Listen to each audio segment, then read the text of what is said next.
ce dernier épisode, nous avons décidé de partir à la rencontre des athlètes qui ont marqué ces 4 dernières saisons d'Emotion Trail. Pour cela, nous avons besoin d'un van, de 2 techniciens vosgiens, de matériel de tournage et de moi. Allez, let's go! Didn't even cross my mind. Any day could ever be this fine. There couldn't be a better time. All that I can see is sunshine. Allez, début de notre périple à Saint-Thibaud-de-Couz. On va aller revoir un athlète que vous avez rencontré dans la saison 2. Il y a déjà 2 ans, à mon avis, il a des choses à nous raconter. Salut Julien! Bonjour Sylvaine. Bienvenue en Savoie. Merci bien, accueilli par un grand soleil. On peut faire mieux. Ça fait bien plaisir de rencontrer Julien dans son environnement, sa maison, son village. Voilà, sortir de cet environnement de sportif, des événements et des courses, c'est toujours différent de voir les athlètes chez eux. Il nous a raconté sa saison, plus particulièrement le projet qu'il a mis en place cet été. On va faire un petit tour sur le Tour de Tarentaise. On va regarder ça sur la carte. Nous, on est parti de Val Thorens pour partir dans la vallée des Encombres derrière. C'est une jolie vallée sauvage que peu de personnes connaissent. On passe à Valmorel. On redescend vraiment au pied de la vallée de la Tarentaise vers la Léchère pour remonter dans le Beaufortin, pour aller dans les zones sauvages vers le col de Roseland. Redescendu sur les Chapieux. Donc là, c'est ce qu'on a fait nous à la montée sur la TDS. Au lieu de suivre le parcours du Tour du Mont Blanc qui part vers l'Italie, on est parti de l'autre côté pour rejoindre le col du Petit Saint-Bernard. Donc là, c'est des vallons. D'ailleurs, j'ai tracé, il n'y a pas de chemin dessous, parce que les chemins sont très peu parcourus sur cette partie-là. Val d'Isère, Tignes, et la partie très sauvage, là, qui est vraiment dans le cœur du Beaufortin. Et après, pour revenir par le vallon de Méribel, sur Val Thorens. Donc 200... 85, ouais. Presque 300 km. C'est ça, et 20 000 mètres de dénivelé positif. 20 000 mètres. Vous voyez qu'il avait énormément de plaisir à revenir sur cet exploit, entre guillemets, parce que c'est quand même très fort ce qu'il a fait, même s'il n'est pas rentré dans ses objectifs et dans ce qu'il s'était fixé. On a vécu un petit peu son périple à travers ses mots, son discours, ses photos. Voilà, c'était un bon petit moment partagé avec lui. Bon alors, fin d'une saison bien remplie pour toi, avec un beau projet au milieu. Pourquoi tu as voulu te lancer dans ce projet de traversée? Je pense que la clé, c'est que ça fait maintenant plus de 10 ans que je fais des saisons assez complètes, que je les enchaîne, avec des calendriers qui se ressemblent, avec souvent des objectifs assez proches. Tu dissocies vraiment, parce que c'est quand même le même sport, on fait du trail running, on est dans la découverte et l'aventure dans les 2 cas, mais tu les dissocies vraiment? Pour moi, comme tu l'as dit, c'est vraiment le même sport, mais avec une pratique différente. Parce que d'un côté, pour moi, c'est juste du partage, de l'aventure. Il n'y a pas de dossard. Et dès qu'il y a un dossard, il y a le côté compétitif, aller un peu à la bagarre avec les autres, que je trouve super excitant et qui est sympa, quoi. Pendant toutes ces heures de traversée, tu t'es accordé des petits temps pour dormir? Oui, j'avais aucune expérience là-dessus, donc je me suis appuyé sur un sachant. Christophe Aubonnet, qui avait fait des raids d'aventure sur plusieurs jours, le Tour des Géants. Et donc du coup, sur les 66 heures, donc il m'a dit, la première nuit, fin de première nuit, tu iras dormir un petit peu, au bout de 24 heures, 40 minutes. Et du coup, j'ai refait toute la journée comme ça. Je me suis arrêté au milieu de la seconde nuit à Val d'Isère. Et là, il m'a dit, là, on fait une pause un peu plus importante, 1h15. D'accord. J'ai dormi 1h15 et ça m'a permis après de finir. Donc sur 3 jours, il y a moins de 2 heures de sommeil. Pour 2019, tu reviens à la compétition avec quelques beaux rendez-vous? L'année prochaine, j'ai envie de retourner sur une course, c'est l'UTMB. Ouais. Voilà, envie d'aller au bout de cette course, de cette aventure de manière propre. Je vais faire une course un peu à contre-courant par rapport à mes aptitudes. Je vais aller au Marathon des Sables en avril. D'accord. Il y a ce côté bivouac, équipe, partage que je trouve super sympa sur une semaine. Et la gestion aussi du matériel, d'avoir un sac à dos dans lequel on a tout pour une semaine. Je trouve ça vraiment intéressant et top.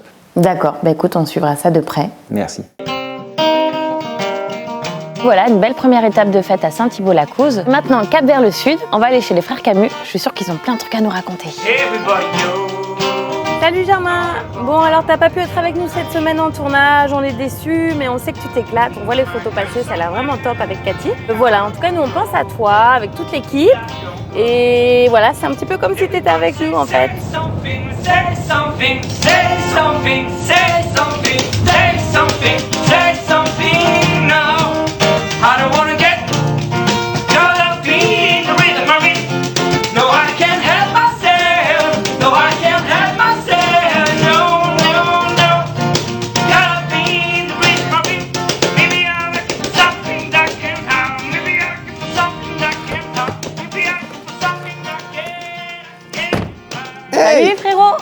Salut Sissi. Ça va? Bien et toi? T'as fait bonne route? Un peu long, mais écoute, on est arrivé jusqu'ici. Bon, Donc, tu vois, on t'a commandé le tout va bien. soleil, tu vois. Mois de décembre sur la Côte d'Azur, il fait beau. C'est pas mal. Moi, j'arrive?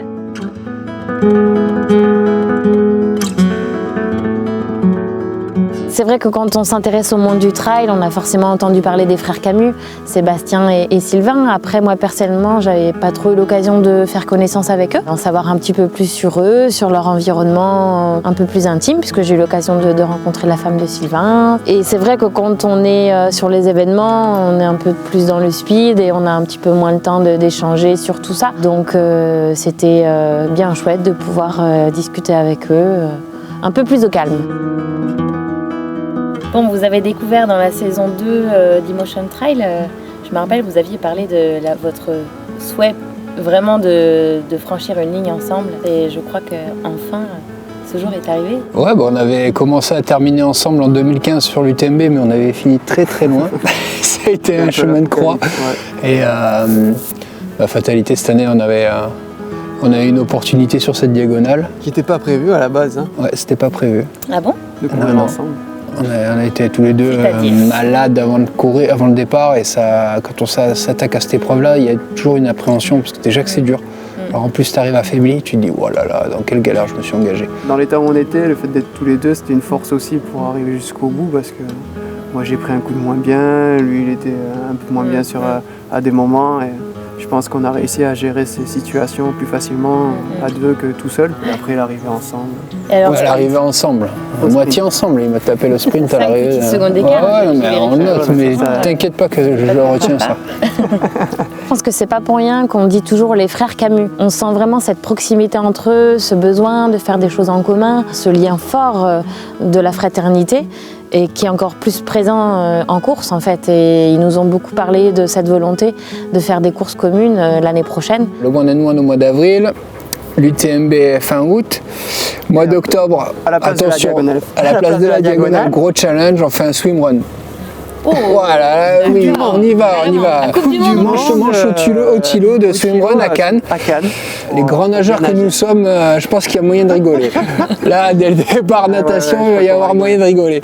Et donc, dans l'histoire du duo, ça se conclura au mois de décembre au Chili. Oui, on va aller faire El Cruce.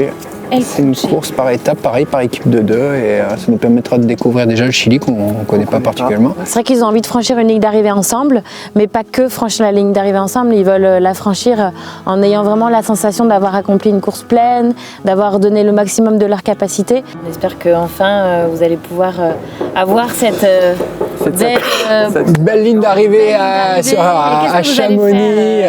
Ah bah Sylvain nous fera un striptease. Sylvain nous fera un striptease, moi je prendrai le micro, je chanterai a cappella en même temps. Une chanson, tout ça. Non. Ah si on passe.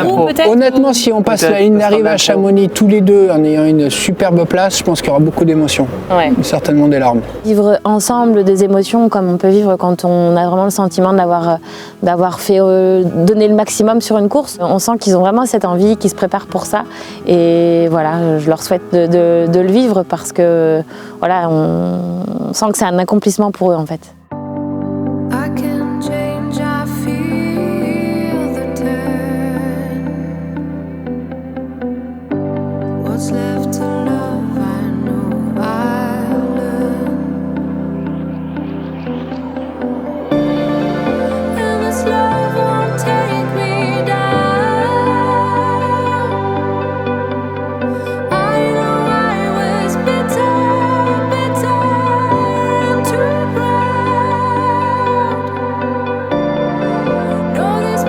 Direction la Drôme pour une 3e étape chez Benoît Girondel, un athlète que nous avons eu l'occasion de découvrir récemment puisque c'était dans la dernière saison d'Emotion Trail.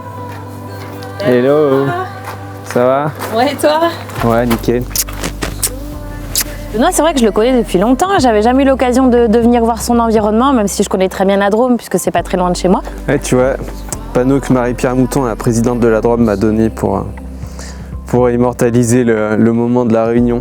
La classe! C'est classe, hein? Trop classe! Je l'ai pas volé sur le chemin.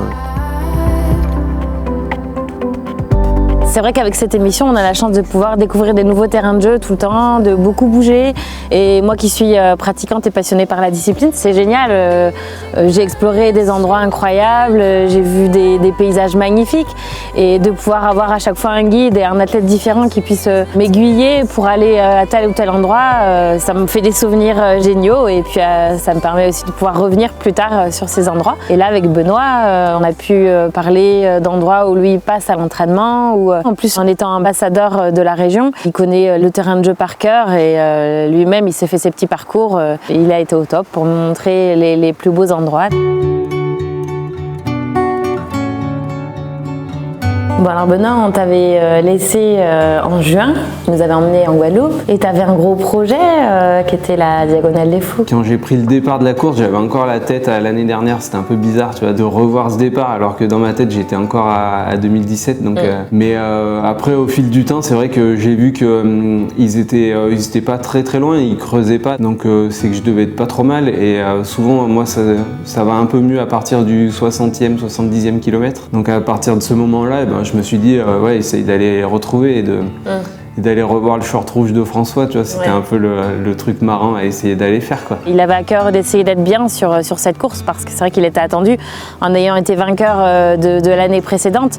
Voilà, il revenait avec beaucoup d'envie, beaucoup de motivation. Je crois qu'il était vraiment bien préparé. Donc voilà, Benoît est revenu sur cette belle course, une victoire qu'il a eu l'occasion de partager avec François Dan. Pour toi, c'était encore plus fort de partager cette ligne d'arrivée? Ça avait un sens pour moi parce que c'est un peu comme ça que je conçois le trail. Et en plus, on avait le record de l'épreuve, donc c'était vraiment cool. Et puis c'est vrai que le temps est pas mal quand même. Boucler la traversée en 23h18, c'est pas trop mal. Enfin, j'ai amélioré de 35 minutes par rapport à l'année d'avant. Donc ouais, tout était réuni et puis c'était cool de finir avec François. En tout cas, on a bien vibré pour toi et on était vraiment contents après tout ce qu'on avait partagé pendant l'épisode et tout. On savait que ça te tenait à cœur. Donc, Quand tu le revis en live, tu te dis putain, ouvre vraiment grand les yeux et profite vraiment, quoi. Et du coup, j'étais vraiment dans cette optique-là de me dire t'as la chance de pouvoir revivre en vrai un rêve que tu as vécu en fait. Et c'était vraiment fort ce moment, quoi. Est-ce que tu as d'autres belles dates déjà de planifier? Xav a été pris à la Hard Rock. Du coup, j'aimerais bien continuer avec lui et essayer de refaire son pacer.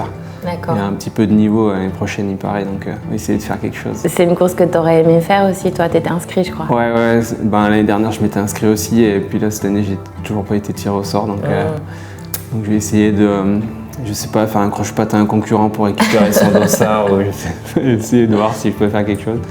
Mais bon, tant pis, je vais profiter autrement, mais c'est vraiment une belle course, donc pour ça, je vais essayer de faire un pacer de Xav, ça sera cool. D'accord. Bon, écoute, très bien, on suivra tout ça. C'est gentil.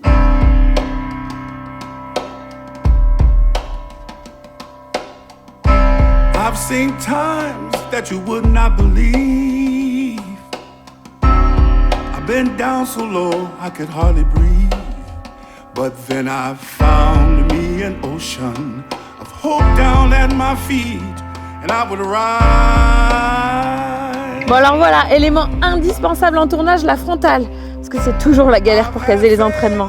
C'est soit tard le soir, soit tôt le matin. Mais en tout cas, pour aujourd'hui, c'est fait, je suis bien contente. J'ai retrouvé les gars, j'espère au moins qu'ils ont fait à manger.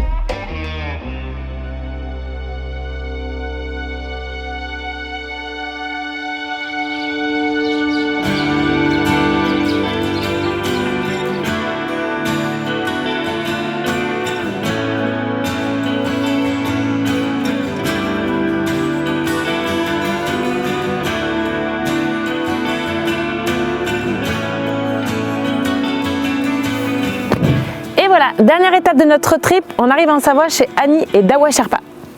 Salut Dawa. Salut Titi, comment tu vas? Très bien, et toi? Bienvenue. Merci. Il fait froid, on va rentrer à la maison. Ouais, je veux bien me mettre au chaud, merci. Aller chez Dawa, c'est un peu rentrer dans l'histoire du trail. Chez lui, il y a des monuments de la discipline avec des trophées des premiers UTMB, avec plein de choses qui nous rappellent les débuts de la discipline. Donc c'est toujours un peu impressionnant. Toi, ça c'est la trophée de premier UTMB 2003. Les tout débuts de l'UTMB. Oui. Donc c'est le début de l'histoire en fait. Le début de l'histoire de l'UTMB. À l'époque, on était 700 et de poussière qui partaient. Et On est élevé de 10%. Ah, que 10% de finishers? Ouais. C'était un bon souvenir? J'ai gardé un très bon souvenir, oui. J'ai fait 4-5 participations de UTMB, mais je pense, si je dois retenir, c'est pas parce que j'ai gagné, mais aussi c'est parce que c'est une aventure à l'époque. Ouais. C'est pas beaucoup encadré, il n'y a pas de ravitaillement. Le ravitaillement, il y en a, mais certains endroits, stratégiquement. Voilà. Sinon, c'est le meilleur souvenir. Combien de temps t'avais mis, tu te rappelles? 20h05. À l'époque, on partait 4h du matin. Hein. C'est pas comme aujourd'hui, on partait toute la nuit. À l'époque, j'ai mis, en grosso modo, j'ai mis 6 heures de nuit.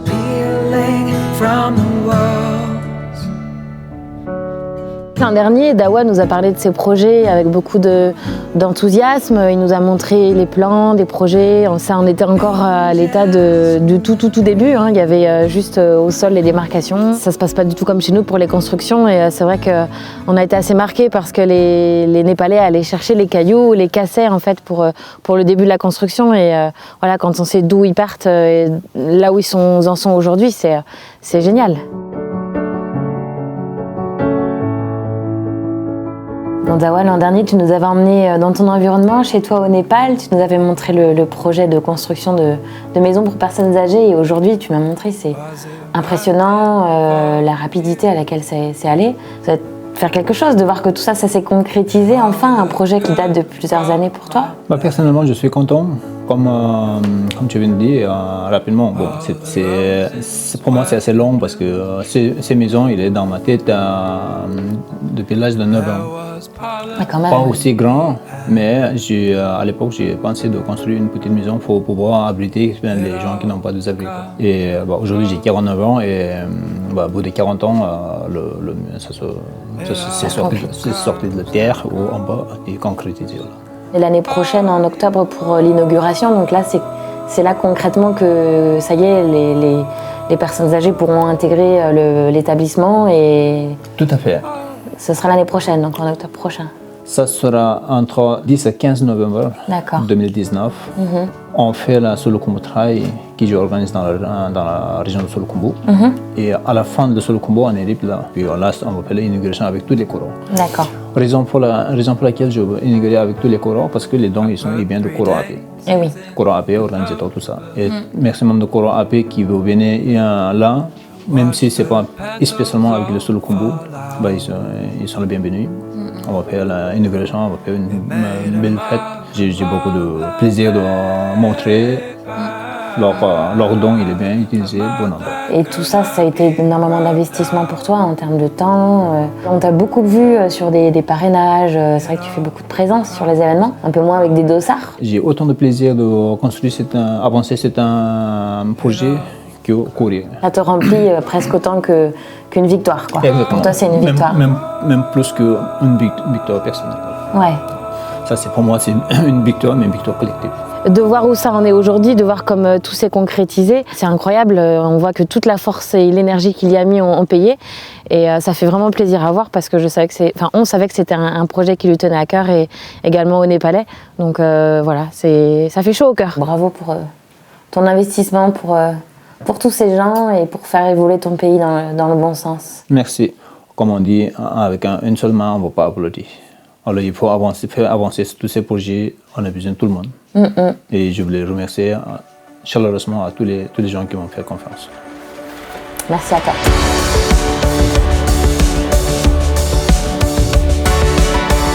Eh ben, c'est vrai qu'en 4 saisons, on a rencontré énormément d'athlètes et de passionnés par la discipline. Ça fait plaisir de les revoir, de voir qu'ils ont autant d'engouement et d'enthousiasme à vibrer autour de ce sport. Ils ont énormément de projets encore à venir, il n'y a rien qui s'essouffle. Et ça tombe bien parce que de l'autre côté, on a encore plein d'athlètes à vous faire découvrir et encore plein de terrains de jeu à explorer. Donc on vous donne rendez-vous l'année prochaine, mais en attendant, on va quand même se mettre un petit peu au chaud pour l'hiver.